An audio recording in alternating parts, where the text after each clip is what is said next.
बिस्मिल्लाहिर्रहमानिर्रहीम। कैसे हैं भैया आप लोग? रटना नहीं है, समझना है। Syntax book board matric Pakistan study chapter number 1 ideological basis of Pakistan.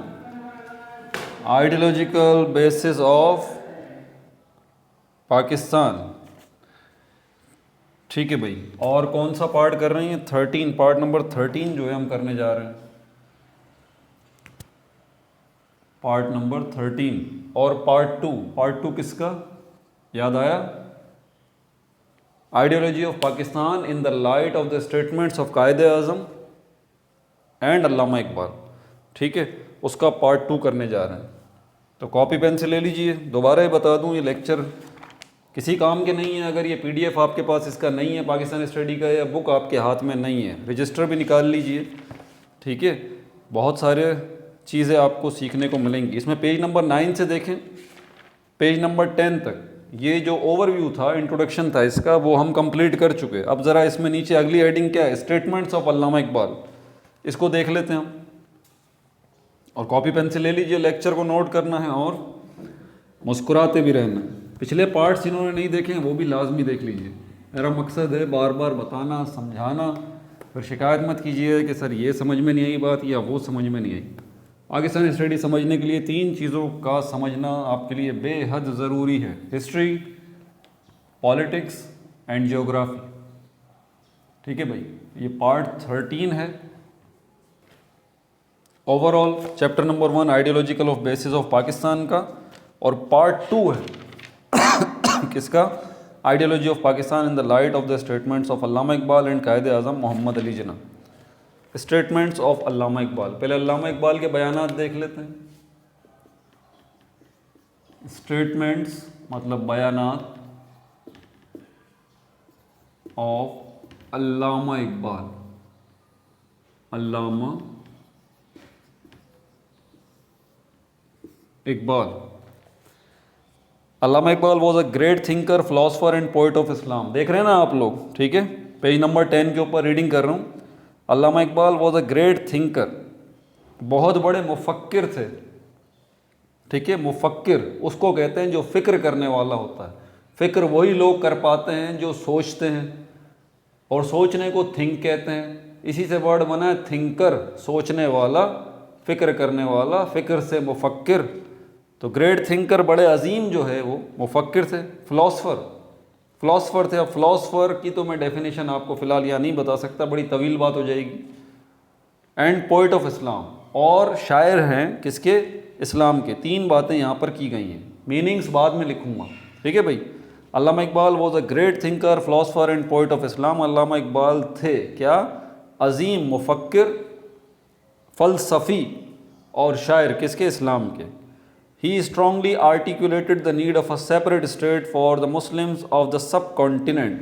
He strongly, उन्होंने बहुत ज़्यादा ज़ोर देते हुए कहा। He strongly, बहुत ज़्यादा ज़ोर देते हुए articulated, क्या किया उन्होंने? articulate किया। articulate का मतलब ये है कि इजहार किया, वाज़े किया, ठीक है। और क्या मतलब लिखा हुआ है यहाँ पे इसका? वाज़े किया या इजहार किया, या साफ लफ्ज़ों में इजहार कर देना, आसान लफ्ज़ों में इजहार कर देना, बोल देना, वाज़े कर देना, क्लियर कर देना किसी भी चीज़ को, ठीक है।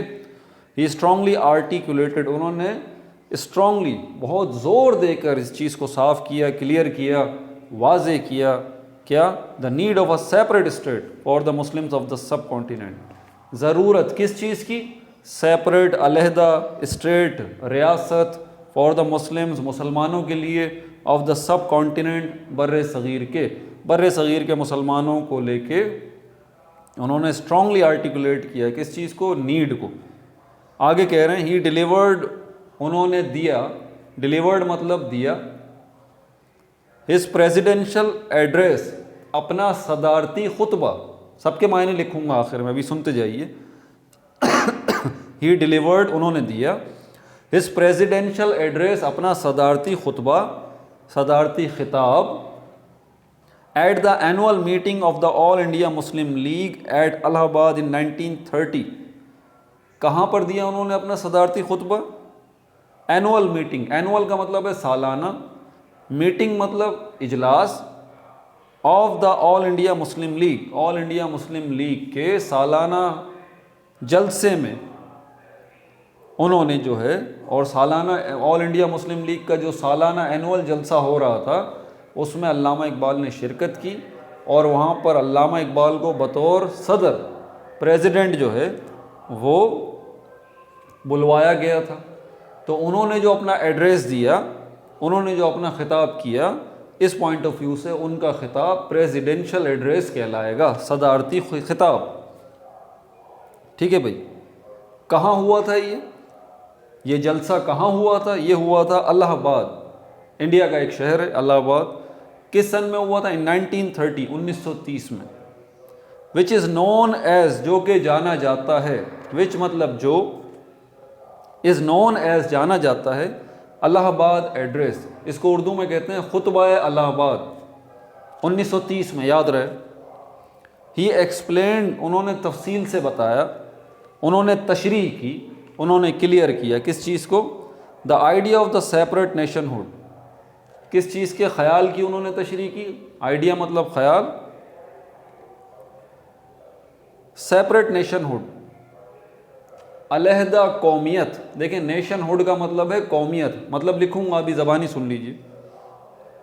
फॉर द मुस्लिम, तो मुसलमानों के लिए उन्होंने कहा कि भाई मुसलमान जो हैं वो एक अलहदा कौम हैं, आप इनको हिंदुस्तानी नहीं कह सकते। मुसलमानों को हिंदुस्तानी इस पर्सपेक्टिव में कह सकते हैं कि जैसे यहाँ पर ये शायद एक मुल्क हो, लेकिन ये इंडिया के हवाले से कायदे आज़म ने भी आगे चल के ये बात की, और अल्लामा इकबाल ने भी बोला इंडिया एक मुल्क नहीं है। पहले तो इस चीज़ को क्लियर कर लें, इंडिया जो है वो, हिंद जो है ये एक सब कॉन्टिनेंट है, एक हिस्सा है। किसका? एक बर्रे आज़म का, और उस बर्रे आज़म का नाम है एशिया। सब कॉन्टिनेंट आपको बता दूं सिर्फ एशिया में नहीं है, बल्कि दुनिया के दूसरे जो बर्रे आज़म हैं वहाँ पर भी हैं। एक बर्रे आज़म के एक टुकड़े को सब कॉन्टिनेंट कहा जाता है। तो अल्लामा इकबाल और कायदे आज़म ने बात की, बोला ये हिंद जो है, हिंदुस्तान जो है, ये इंडिया जो है, ये सब कॉन्टिनेंट है, ये बर्रे सग़ीर है, ये मुल्क नहीं है। पहले तो आप इस चीज़ को क्लियर कर दें। तो इस पॉइंट ऑफ व्यू से अब हम, जब कोई मुल्क ही नहीं है तो फिर आप कौमियत के बारे में कैसे कहेंगे कि ये जो एक जैसे पाकिस्तान है, माशाल्लाह पाकिस्तान तो हमारा एक मुल्क है, तो यहाँ पर इस मुल्क के अंदर हमारी जो कौम है वो पाकिस्तानी कहलाएगी। समझ आ गई बात? तो यहाँ पर उन्होंने कहा कि यहाँ पर आप इस पॉइंट ऑफ व्यू से बात नहीं कर सकते कि ये सेपरेट नेशनहुड है, सेपरेट अलहदा कौमियत है फॉर द मुस्लिम। और ये बात उन्होंने बताई कि मुसलमान एक अलहदा कौम है, ठीक है, और हिंदू एक अलहदा कौम है। अल्लामा इकबाल स्ट्रेस्ड, अल्लामा इकबाल ने ज़ोर दिया किस चीज़ के ऊपर? स्ट्रेस का मतलब ज़ोर देना, that it should B acknowledged, कि ये बात जो है वो आपको याद रखनी चाहिए। एक्नॉलेज का मतलब है तस्लीम करना। एक्नॉलेज का क्या मतलब है? तस्लीम करना, कि आपको ये बात तस्लीम करना चाहिए, ये बात आपको माननी चाहिए। That the subcontinent is inhabited by people speaking different languages, practicing different religions and cultures, representing various cultures. क्या कहा उन्होंने? कि ये बात आपको माननी चाहिए, तस्लीम करनी चाहिए। उन्होंने ज़ोर दिया इस बात के ऊपर। Allama Iqbal stressed that it should be acknowledge, ये बात आपको माननी चाहिए, तस्लीम करनी चाहिए। That the subcontinent is inhabited. Inhabited का मतलब ये है कि रहना, रहने वाले, जो लोग रहते हैं। तो उन्होंने कहा सब continent is inhabited by people, यहाँ पे इस सब कॉन्टिनेंट में जो लोग रहते हैं, स्पीकिंग डिफरेंट लैंग्वेजेस, वो मुख्तलिफ ज़बानें बोलते हैं, प्रैक्टिसिंग डिफरेंट रिलीजन्स, और मुख्तलिफ उनके मज़हब हैं, एंड कल्चर्स, और उनकी सकाफ़तें भी अलग अलग हैं, and representing various cultures. Various का मतलब बहुत से कल्चर्स को रिप्रेजेंट करते हैं। तो ये बात उन्होंने कही। आगे क्या कह रहे हैं?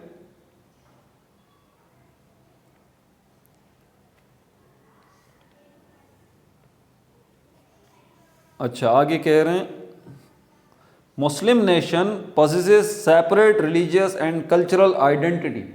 मुसलमान कौम जो है, possesses मतलब रखती है, possesses मतलब रखती है, separate religious and cultural identity, अलहदा मजहबी और कल्चरल आइडेंटिटी। मजहबी शनाख्त, आइडेंटिटी का मतलब होता है शनाख्त, आपकी पहचान। तो वो कह रहे हैं कि भाई आपकी जो है मुसलमान जो है वो एक अलहदा सेपरेट रिलीजियस आइडेंटिटी रखते हैं, अलहदा मजहबी शनाख्त रखते हैं, एंड कल्चरल आइडेंटिटी, और इसके अलावा अलहदा सकाफ़ती शनाख्त रखते हैं, अलहदा सकाफ़ती पहचान रखते हैं। ठीक है भाई, आगे क्या कह रहे हैं? ही सेड, उन्होंने कहा, India is a subcontinent and not a country. ये वही बात है जो मैं पहले आपको बता चुका हूँ। उन्होंने कहा इंडिया जो है वो एक सब कॉन्टिनेंट है, बर्रे सग़ीर, जो ये बर्रे सग़ीर है इंडिया, मुल्क नहीं है। Where people belonging to different religions, जहाँ पर लोग जो हैं बिलोंगिंग टू डिफरेंट रिलीजन्स, वहाँ पर यहाँ पर मुख्तलिफ रिलीजन से बिलोंग करते हैं, एंड स्पीकिंग डिफरेंट लैंग्वेजेस, और जो है मुख्तलिफ ज़बानें बोलते हैं, आर इनहेबिटेड, इनहेबिट का मतलब रहते हैं, वो रहते हैं यहाँ पर। तो जो लोग यहाँ पर रहते हैं वो क्या हैं? वो मुख्तलिफ मज़ाहिब से उनका ताल्लुक़ है, और वो जो है वो मुख्तलिफ ज़बानें बोलते हैं जो लोग यहाँ पे रहते हैं। Muslim nation has its unique religious and cultural identity, मुसलमानों की जो है वो unique religious and cultural identity, उनकी यूनिक मतलब अलहदा, मुख्तलिफ क्या है? पहचान है, आइडेंटिटी। किस चीज़ की आइडेंटिटी? रिलीजियस आइडेंटिटी, मजहबी पहचान, एंड कल्चरल आइडेंटिटी, और सकाफती पहचान।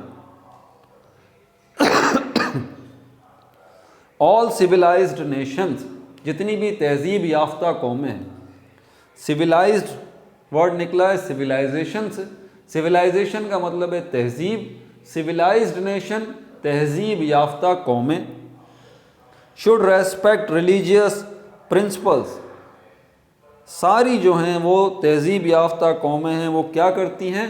वो अदब करती हैं, एहतराम करती हैं, किस चीज़ का? रिलीजियस प्रिंसिपल्स, जो मजहबी उसूल हैं उनका, cultural and social values of Muslims, cultural सकाफ़ती एंड सोशल और मुआशरती वैल्यूज़, इक़दारें ऑफ मुस्लिम, मुसलमानों की। ही फर्दर एडिड, ही उन्होंने फर्दर मज़ीद जो है एडिड और इजाफ़ा किया अपनी बात में, एडिड मतलब और अपनी बात में मज़ीद जो है इजाफ़ा किया। सबकी मीनिंग लिखूँगा, टेंशन नहीं।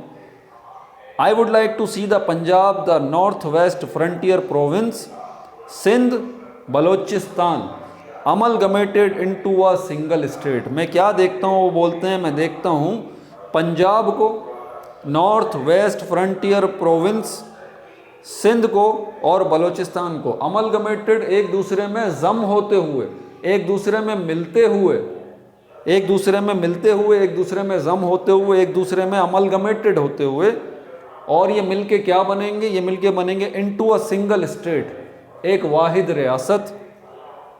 Formation of a consolidated north west Muslim state, formation मतलब बनना, ऑफ द कंसोलिडेटेड, कंसोलिडेटेड मतलब इस चीज़ को कहा जाता है जिसमें बहुत सारी चीज़ें यकजा हो जाती हैं, एक जगह पर इकट्ठी हो जाती हैं, इसको कहा जाता है कंसोलिडेटेड। ऐसी चीज़ें जो एक जगह पर जमा हुई हों और कोई मजबूत चीज़ उन्होंने बनाई हो, उसको कहते हैं consolidated. Formation of a consolidated north west Muslim state, इन्होंने कहा है north west Muslim state. Appears to be the final destiny of the Muslim, appears दिखाई दे रही है, क्या दिखाई दे रही है? अपीयर्स दिखाई दे रही है, to be the final destiny, final destiny मतलब आखिरी तकदीर, आखिरी नसीब, ऑफ द मुस्लिम्स मुसलमानों का, at least of north west India, कम अज़ कम इंडिया का जो नॉर्थ वेस्ट है यहाँ पर ऐसा हमें नज़र आ रहा है कि जैसे यहाँ पर मुसलमानों की अलहदा एक मुल्क जो है वो तकदीर नज़र आ रही है मुसलमानों की कि वो अपना एक अलग जो है वो मुल्क बना लें। उसके बाद आखिरी पैराग्राफ इसका है, वो भी पढ़ देता हूँ। The address of Allama Iqbal proved a milestone, Allama Iqbal ने जो ये अपना खिताब दिया था, प्रूव्ड अ माइलस्टोन, इसने साबित कर दिया किस चीज़ को? माइलस्टोन, माइलस्टोन कहते हैं संगे मील को, ये संग मील क्या होता है ये भी आके आपको समझाऊंगा। संग जो है पत्थर को कहा जाता है, मील तो आपको पता है। इन the struggle for Pakistan, Pakistan की तहरीक में, पाकिस्तान की जद्दोजहद में, ये जो अल्लामा इकबाल का खुतबा है 1930 का, क्योंकि इससे पहले किसी ने ये बात नहीं की थी कि हमें एक अलग मुल्क बनाना है, ज़रा इस बात को समझिएगा जी। उससे पहले के जो भी आप मामला देखते हैं चैप्टर नंबर 2 के अंदर हम देखेंगे कि मुसलमान अपने हुकूक के लिए बात कर रहे थे। बस सिर्फ जितने मुसलमान थे इंडिया के, सब कॉन्टिनेंट के, वो बोल रहे थे हमें हमारे जायज़ हुकूक आप दे दें, अलग से मुल्क बनाने की बात नहीं की थी। समझ में आ गई बात आपको। 1930 में अल्लामा इकबाल ने इलाहाबाद के खुतबा इलाहाबाद में उन्होंने क्लियरली बोला भाई हुकूक की बात ख़त्म हो गई, अपने मुल्क की बात करो कि हम अपना एक मुल्क बनाएंगे, हम साथ नहीं रह सकते। ये जो सूबे हैं, ये जो नाम बताए गए हैं, जो KPK कहलाता है आजकल का, उस वक्त ये NWFP कहलाता था, north west frontier province, Balochistan, Sindh और पंजाब, आप इनको एक जगह पे इकट्ठा करके एक मुल्क बनाएं। ये पहली दफ़ा अल्लामा इकबाल ने बात की, कब? 1930 में। समझ में आ रही है बात? तो इसीलिए कहा जा रहा है कि ये जो अल्लामा इकबाल का ख़िताब था, जो खुतबा इन्होंने दिया था, ये एक नई सोच मुसलमानों के अंदर डेवलप हुई। अब उन्होंने बोला बाबा हुकूक की बात छोड़ो, अब मुल्क की बात करो। ये सोच देने वाले अल्लामा इकबाल थे। The address of Allama Iqbal proved a milestone, ये जो खिताब था अल्लामा इकबाल का, प्रूव्ड अ माइलस्टोन, इस खिताब ने जो है वो साबित कर दिया कि ये खिताब जो है वो एक संगे मील की हैसियत रखता है। वो आगे एक्सप्लेन करूँगा संगे मील क्या है। इन the struggle for Pakistan, Pakistan की तहरीक में Quaid Azam acknowledge the thinking of Allama Iqbal, कायद आज़म ने भी तस्लीम किया, कायद आज़म ने भी तस्लीम किया, माना the thinking of Allama Iqbal, Allama Iqbal की सोच को उन्होंने तस्लीम किया कायद आज़म ने। बाय सेइंग, ये कहते हुए क्या कहा उन्होंने, Iqbal's ideas were fundamentally with mine and I have reached the same conclusion after a close study and analysis of the constitutional problems of the subcontinent। क्या कह रहे हैं कायद आज़म कह रहे हैं इकबाल्स आइडियाज़, इकबाल के जो ख्यालात हैं, वर फंडामेंटली वन विद माइन, बुनियादी तौर पर उनके ख्यालात वही हैं जो मेरे हैं। And I have reached the same conclusion, और मैं भी इसी नतीजे पर पहुंचा हूं। आफ्टर अ क्लोज स्टडी, जब मैंने एक जो है वो क्लोज स्टडी की है, जब मैंने बारीक बीनी से जो है वो मुशाहिदा किया है, एंड एनालिसिस, और तज्जिया किया है, of the constitutional problems of the सब कॉन्टिनेंट, इस सब कॉन्टिनेंट के जो आइनी बहरान हैं, जो आइनी मसाइल हैं, उनका मैंने जब उनकी क्लोज स्टडी की है और उनका मैंने एनालिसिस, उनका तज्जिया किया है, तो मैं भी इसी नतीजे पे पहुंचा हूं कि अल्लामा इकबाल सही कह रहे हैं कि भाई एक अलग मुल्क जो है वो बनाना है। ये मैंने पढ़ के बता दिया आप, ठीक है। अब इसके डिफ़िकल्ट वर्ड्स की तरफ हम चलते हैं आगे। Statements of Allama Iqbal. Allama Iqbal was a great thinker, great का मतलब अजीम, थिंकर, मुफक्किर, फिक्र करने वाला, मुफक्किर, फिक्र करने वाला, फिक्र करने वाला, गौर करने वाला, सोचने वाला। देखिए 3-4 सारे मतलब बता रहा हूं आपको। सोचने वाला, बहुत ज़्यादा सोचने वाला, फिलोसोफर, फलसफी, अब इसको नहीं बता सकता, सिर्फ इसका मतलब बता सकता हूं। इसका मतलब है फलसफी, फलसफी। आगे क्या बात कर रहे हैं? पोइट का तो आपको पता ही है, poet of Islam. He strongly, strongly का मतलब ये है कि बहुत ज़्यादा जोर दिया, बहुत ज़्यादा जोर देना, बहुत ज़्यादा जोर देना, जैसे कि इसरार करना। आपका दोस्त जो है स्ट्रांगली इंसिस्ट कर रहा है आपको, बहुत ज़्यादा इसरार कर रहा है कि चलो यार चलते हैं, ज़रा घूम फिर के आते हैं बाहर। आर्टिकुलेटेड,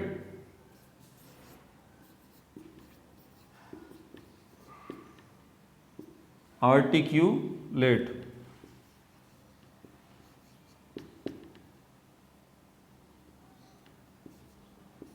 आर्टिक्यूलेट क्या बताया आर्टिक्यूलेट का? वाजे करना, वाजे करना। तो मैं आसान इंग्लिश में भी इसका मतलब लिख देता हूं ब्रैकेट में, क्लियर, क्लियर कर देना, वाजे कर देना, ठीक है। इजहार करना,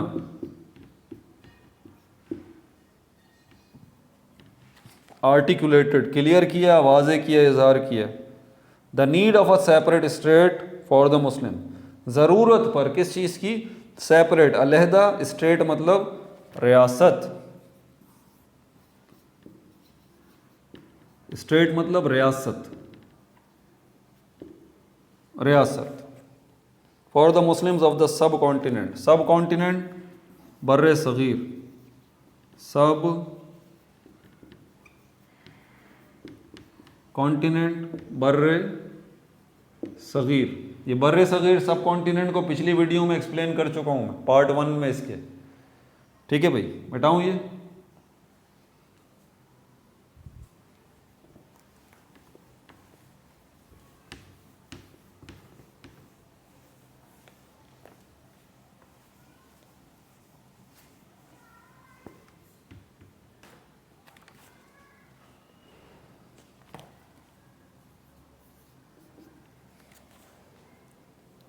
He strongly articulated the need of a separate state for the Muslims of the subcontinent.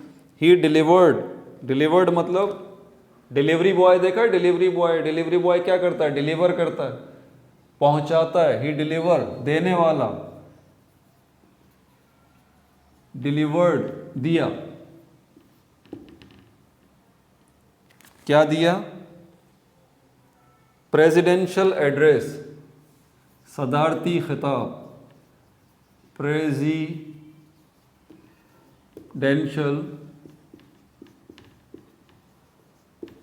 Address, सदारती खिताब।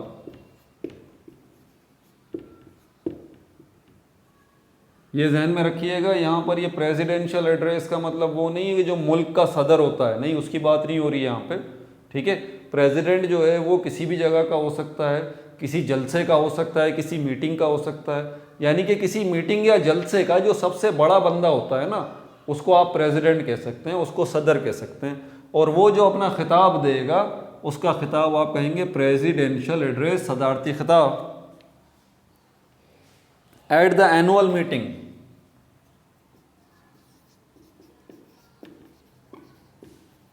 एनुअल मतलब सालाना, मीटिंग मतलब इजलास, मीटिंग मतलब इजलास, सालाना जलसा, इजलास या जलसा, इजलास या जलसा of the All India Muslim league, all India Muslim league. All India Muslim league क्या है? ये तो हम creation of making of Pakistan देखेंगे जब आपको बताऊंगा कि ये मुसलमानों की पॉलिटिकल पार्टी थी, ये मुसलमानों की सियासी जमात थी। अब आप सोच रहे होंगे मुसलमानों की सियासी जमात इंडिया में क्या ज़रूरत पड़ गई थी? अगर सियासी जमात थी तो इसका मतलब आजकल भी तो सियासी जमातें हैं, इतनी सारी हैं, देखें तो सही आप, 1.5-2 किलो के करीब तो सियासी जमातें हैं हमारे मुल्क के अंदर, ठीक है। उस वक्त हिंदुस्तान में मुसलमानों की सबसे बड़ी जमात थी ये पॉलिटिकल पार्टी। ये तफसीलात तो आगे बताएंगे, ठीक है, अभी तो सिर्फ आप याद रख लें। At Allahabad in 1930 which is known as the Allahabad Address, Allahabad address, इसको पूरा बता दूं, अलाहाबाद एड्रेस, इसको उर्दू में कहते हैं खुतबा अलाहाबाद, खुतबा अलाहाबाद, अल्लामा इकबाल का खुतबा अलाहाबाद, बड़ा मशहूर खुतबा है ये, बहुत मशहूर खिताब है 1930 का। ये एक्सप्लेंड उन्होंने तफसील से बताया, द आइडिया, ख्याल of the separate nationhood, separate मतलब अलहदा, नेशनहुड का मतलब है कौमियत,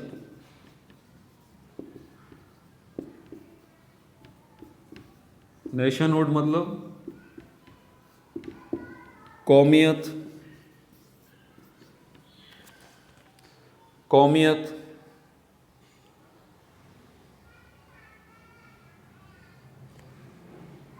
separate nationhood for the Muslims. Allama Iqbal stressed, stress मतलब जोर दिया, स्ट्रेस मतलब जोर दिया, जोर दिया। वैसे ये टेंशन के लिए भी इस्तेमाल होता है। हम बोलते हैं भाई स्ट्रेस ले रहे हो यार, स्ट्रेस नहीं लेना मतलब टेंशन नहीं लेना, दबाव नहीं लेना, ठीक है, इसी से ये वर्ड बना स्ट्रेस्ड, जोर दिया। That it should B acknowledged, ये तस्लीम कर लेनी चाहिए बात।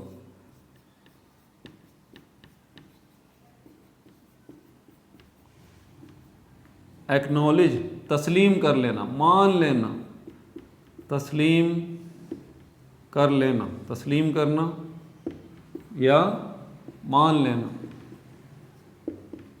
तस्लीम करना या मान लेना, एक्नॉलेज, ये मान लेना चाहिए। दैट द सब कॉन्टिनेंट इज इनहैबिटेड, इनहैबिटेड,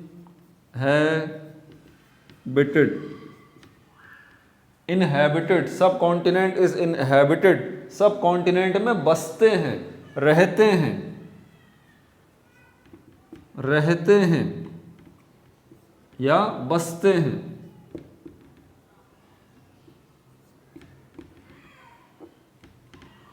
रहते हैं या बसते हैं, इनहैबिटेड।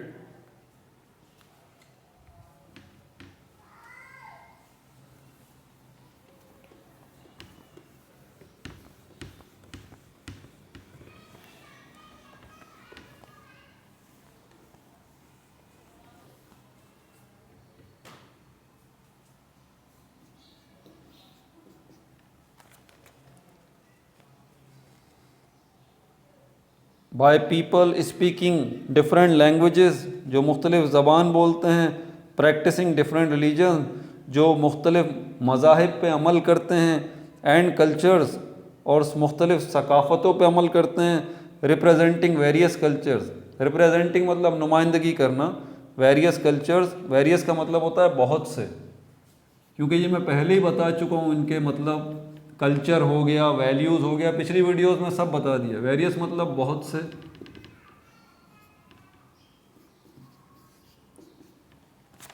बहुत से। It should be acknowledge that the सब कॉन्टिनेंट, अच्छा ये हो गया various culture. Muslim nation possesses separate religious and cultural identity. Possesses का मतलब ये है कि रखता है या रखती है, रखता है या रखती है, या मिल्कियत है, इसको हम ये भी कहते हैं, मिल्कियत है। देखिए इसी से वर्ड बनता है पोजेशन, आपकी मिल्कियत, आपका जिस पे कब्जा हो, मिल्कियत है, कब्जा है, या आप रखते हैं। Separate religious and cultural identity, identity मतलब पहचान,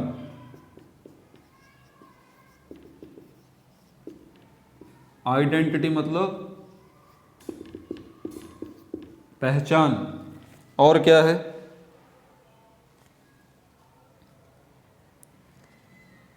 ही said India is a subcontinent and not a country where people belonging to, belonging का मतलब ताल्लुक होना,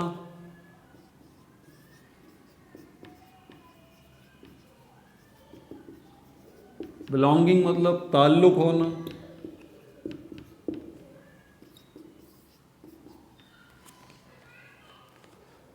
belonging to different religions and speaking different languages are inhabited. Muslim nation has its unique religious and cultural identity. Unique का मतलब होता है सबसे अलग, सबसे जुदा, सबसे अलग, ठीक है भाई। ऑल सिविलाइज्ड नेशंस, सिविलाइज्ड तहजीब याफ्ता, सिविलाइज्ड नेशंस तहजीब याफ्ता अक़वाम,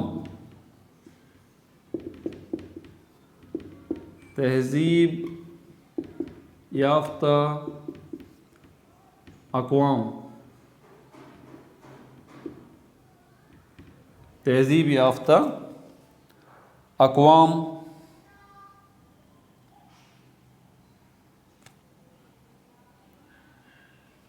should respect religious principles, cultural and social values of Muslims, he further added। देखें ये पहले भी इसके मतलब में लिखवा चुका हूँ, बार बार नहीं लिखवा सकता। रेस्पेक्ट का मतलब ये है कि एहतराम करना, रेस्पेक्ट मतलब एहतराम करना, रिलीजियस प्रिंसिपल्स मजहबी उसूलों का, कल्चरल एंड सोशल वैल्यूज़ सकाफ़ती और माशरती इक़दारों का मुसलमानों की। ही फर्दर, फर्दर का लिखा देता हूँ मज़ीद, फर्दर मतलब मज़ीद, एडिड मतलब इजाफ़ा किया,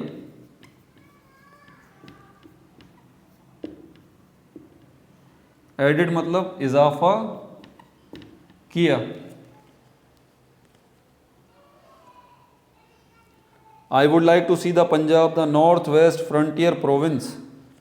अच्छा, ये नॉर्थ वेस्ट फ्रंटियर प्रोविंस ये भी ज़रा आपको क्लियर कर दूँ। ये आजकल इसको KPK कहा जाता है ना, खैबर पख्तूनख्वा। इसको पहले कहा जाता है NWFP। N से बनता है नॉर्थ, W से बनता है वेस्ट, फ्रंटियर F से बनता है, P से बनता है प्रोविंस। फ्रंटियर वर्ड का मतलब है वैसे सरहद। तो ये KPK का जो पुराना नाम है, इसको हम जो है NWFP भी कहते थे, और उर्दू में इसको कहा जाता था इन शॉर्ट सूबाए सरहद, सूबाए सरहद। उसकी वजह क्या है कि पाकिस्तान के बॉर्डर पे सूबा लगता है। ये ऐसा सूबा है जो कि बॉर्डर का किरदार अदा करता है। ठीक है, कैसे, अब इसके ऊपर बड़ी तफसील से बात है भाई। सूबा सरहद या NWFP north west frontier province के अंदर या KPK के अंदर ऐसी जगहें हैं जहां से आप हिंदुस्तान में इन हो सकते हैं। आपने दर्रा खैबर, दर्रा बोलान का नाम सुना होगा। ये दर्रा खैबर, दर्रा बोलान KPK में, NWFP में, सूबा सरहद में, ये वो दर्रे हैं, ये वो जगहें हैं जहां से हिंदुस्तान में दाखिल हुआ जा सकता था। पुराने वक्तों में जो दूसरे, जैसे ख़ास तौर पे ईरानी हैं या रोमी हैं, जब हिंदुस्तान पर अटैक करते थे ना, तो इसी रास्ते से गुज़रते थे। और ये रास्ता कहाँ पर है? दर्रा खैबर, दर्रा बोलान, NWFP या KPK या सूबा सरहद के अंदर ये हैं। तो इस तरह से NWFP या सूबा सरहद या KPK खैबर पख्तूनख्वा को गेटवे कहा जाता था कि ये दरवाज़ा है, ये बॉर्डर है, इससे सब सारी अक़वाम जो भी गुजरी हैं वो यहीं से गुजरी हैं। ठीक है, क्योंकि हिंदुस्तान में, इंडिया में या हिंद में उस ज़माने में दाखिल होने का रास्ता दूसरा और कोई नहीं था।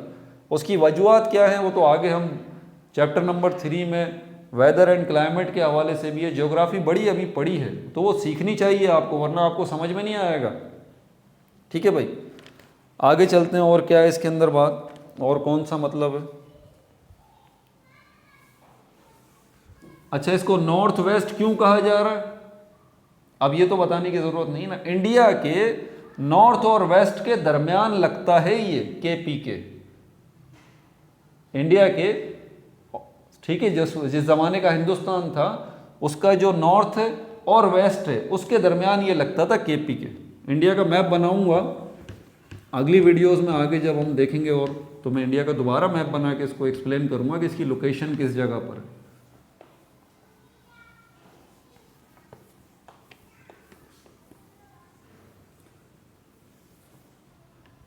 चले मैं आपको बता देता हूँ। ये देखें, ये इंडिया का मैप है। सपोज करते हैं ये इंडिया का मैप है। ये तो नॉर्थ हो गया, ये साउथ हो गया, ये ईस्ट हो गया, ये वेस्ट हो गया। भाई इंडिया से ही पाकिस्तान बना है ना, बनाते हैं। देखें ये बन गया पाकिस्तान, ऐसे लंबाई में है।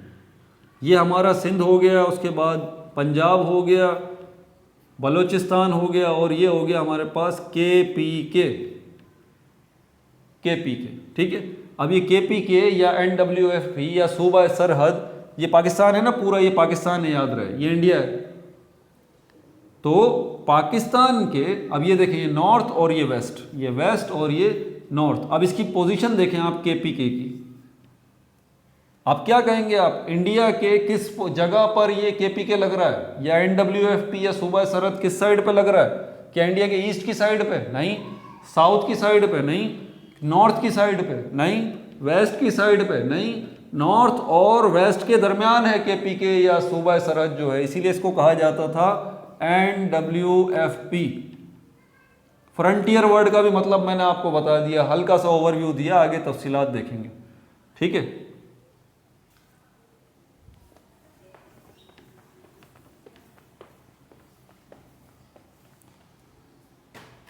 अच्छा, आगे और क्या बात की जा रही है? I would like to see the Punjab the north west frontier province Sindh and Balochistan amalgamated. Amalgamated का मतलब होता है, अमलगमेट का मतलब होता है जम हो जाना। मैं नंबरिंग भूल गया, पता नहीं कौन सा नंबर कर रहा था। अमलगमेट, अमलगमेट का आसान इंग्लिश मतलब बनता है कंबाइन, मिल जाना, जम हो जाना, मिल जाना।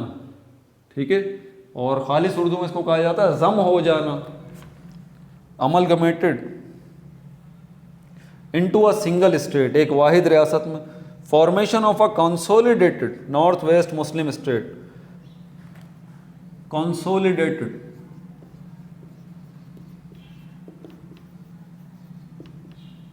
कंसोलिडेटेड मुस्तहकम, मुस्तहकम या मजबूत। ज़रा कॉन्सोलिडेट का मतलब समझिएगा। ऐसी चीज़ देखिए, ये बुक किससे मिलके बनी है? पेजेस से मिलके बनी है ना। अगर पेजेस मजबूती से जुड़े होंगे तो आप क्या कहेंगे? बुक बड़ी मजबूत है, बुक बड़ी मजबूत है। आप इस बुक को कहेंगे दिस बुक इज़ कॉन्सोलिडेटेड, कि जब ये चीज़ें जो मिली हैं, पेजेस आपस में मिले हैं तो बड़ी मजबूती से मिले हैं। तो इसीलिए ये 4 सूबे उन कह रहे हैं कॉन्सोलिडेटेड, ये मिले हैं आपस में, मजबूती के साथ मिले हैं। तो क्या हुआ है? कंसोलिडेटेड, मुस्तहकम या मजबूत पाकिस्तान बना है। ठीक है। Formation of a consolidated north west Muslim state. अब जरा ये नॉर्थ वेस्ट मुस्लिम स्टेट को भी समझ लीजिएगा sir. North west Muslim state, Pakistan की बात की जा रही है, अब पूरे पाकिस्तान की बात की जा रही है। नॉर्थ वेस्ट मुस्लिम स्टेट, क्यों इसको कहा जा रहा है नॉर्थ वेस्ट मुस्लिम स्टेट? अब इंडिया का नक्शा पूरा तफसील से देख लें आप ज़रा। ये इंडिया यहाँ तक जा रहा है ऐसे, ठीक है। ये रहा पाकिस्तान,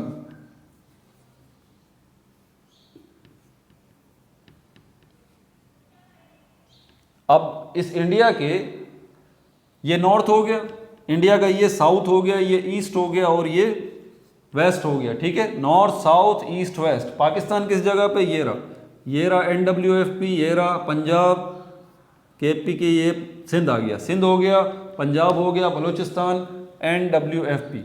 लेकिन पूरे इस टुकड़े को आप देखें, इंडिया में देखें, इंडिया के इस टुकड़े को आप देखें जो पाकिस्तान बाद में बना है, ये टुकड़ा जो है ये इंडिया में है किस जगह पे? क्या ये इंडिया की ईस्ट पे आ रहा है? क्या साउथ पे आ रहा है? क्या नॉर्थ पे या वेस्ट पे? नहीं, ये पूरा टुकड़ा जो बाद में पाकिस्तान बनेगा ये नॉर्थ और वेस्ट के दरमियान है, इसीलिए इसको कहा जा रहा है north west Muslim state. Clear हो गई ये बात भी? आगे चलते हैं।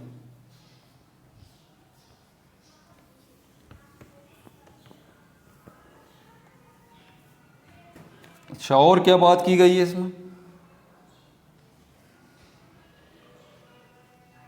अपीयर्स, दिखाई देता है, जाहिर होता है। अपीयर्स, जाहिर होता है, दिखाई देता है, दिखाई देता है या जाहिर होता है। To be the final destiny, destiny मतलब तकदीर, डेस्टिनी मतलब तकदीर, आखिरी तकदीर जो है वो ये दिखाई देता है ऑफ द मुस्लिम, मुसलमानों की, at least of north west India. At least का मतलब होता है कम से कम, कम अज कम, एट लीस्ट कम अज कम। The address of Allama Iqbal proved a milestone. Milestone का भी मैंने बताया था। प्रूव्ड का मतलब तो साबित कर दिया। माइल स्टोन किसको कहा जाता है? इसको उर्दू में कहा जाता है संगे मील। संगे मील। संग किसको कहते हैं? पत्थर को कहते हैं।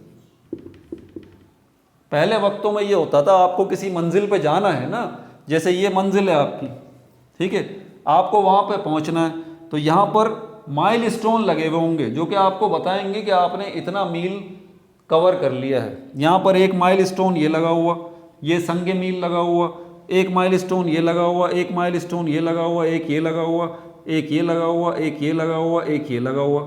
आपकी मंजिल है ये, आप यहाँ पर खड़े हुए हैं, तो ये पहला वाला माइल स्टोन जो संगे मील है वो आपको बताएगा कि भाई 100 मील की दूरी पर है आपकी मंजिल। ये पहला माइल स्टोन आपको क्या बता रहा है? 100 मील की दूरी पे है आपकी मंजिल। दूसरा माइल स्टोन आपको बताएगा 90 मील की दूरी पे है। तीसरा माइल स्टोन आपको बताएगा 80 मील की दूरी पे है। चौथा माइल स्टोन, पांचवा, छठा, सातवां, इसी तरह आप इन माइल स्टोन्स को कवर करते जाएंगे तो आपको पता चल जाएगा कि आपकी मंजिल अभी कितनी दूर है। समझ में आ रही है बात? इसको कहा जाता है संगे मील। संग पत्थर को कहते हैं। तो अल्लामा इकबाल के इस एड्रेस ने जो है वो संगे मील का किरदार अदा किया है, माइल स्टोन का, कि हिंदुस्तान के मुसलमानों को पता लग गया कि मंजिल कितनी दूर है भाई हमारी। पहले कहाँ थे? इधर उधर भटक रहे थे, हमें हुकूक चाहिए, हमें ये चाहिए, वो चाहिए। अब क्या हुआ इस एड्रेस के बाद, 1930 के बाद, मुसलमान जो इधर उधर भटक रहे थे ना, उनको माइल स्टोन मिल गया, संगे मील मिल गया कि हाँ भाई यहाँ ये रही मंजिल, बस इसको फॉलो करना है, ख़त्म हो गई बात। क्या अलग वतन चाहिए?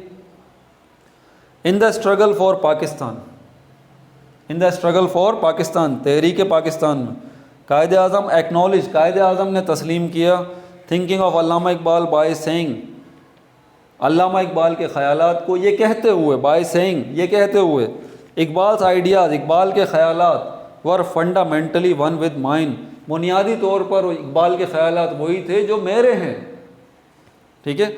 And I have reach the same conclusion, और मैं भी इसी नतीजे पर पहुँचा हूँ। After a close study and analysis, जब मैंने क्लोज स्टडी की है, गहरा मुताल्ला किया है। क्लोज स्टडी का मतलब होता है गहरा मुताल्ला करना, और यहाँ स्टडी का मतलब पढ़ना लिखना नहीं है। स्टडी का मतलब ये है कि गौर व फिक्र करना।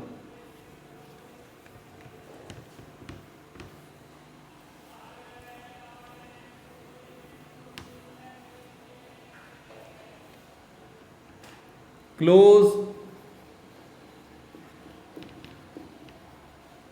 स्टडी, गहरा मुताल्ला करना, गहरा मुताल्ला करना। मुताल्ले से मतलब, स्टडी से मतलब पढ़ना लिखना नहीं है, बार बार बता रहा हूँ। इसका मतलब है गौर व फिक्र करना। एनालिसिस का मतलब है तज्जिया करना,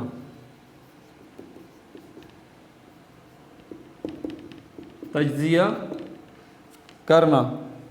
ऑफ द कॉन्स्टिट्यूशनल प्रॉब्लम्स, आइनी मसाइल, कॉन्स्टिट्यूशनल, आइनी, आइन क्या है भाई अभी ये तो भी नहीं बता सकता। प्रॉब्लम्स मतलब मसाइल ऑफ द सब कॉन्टिनेंट। अपना बहुत ज़्यादा ख्याल रखिएगा, ठीक है। पार्ट 3 के अंदर इंशाल्लाह स्टेटमेंट्स ऑफ कायद आज़म, इसको डिस्कस करेंगे। No like no subscribe, only share.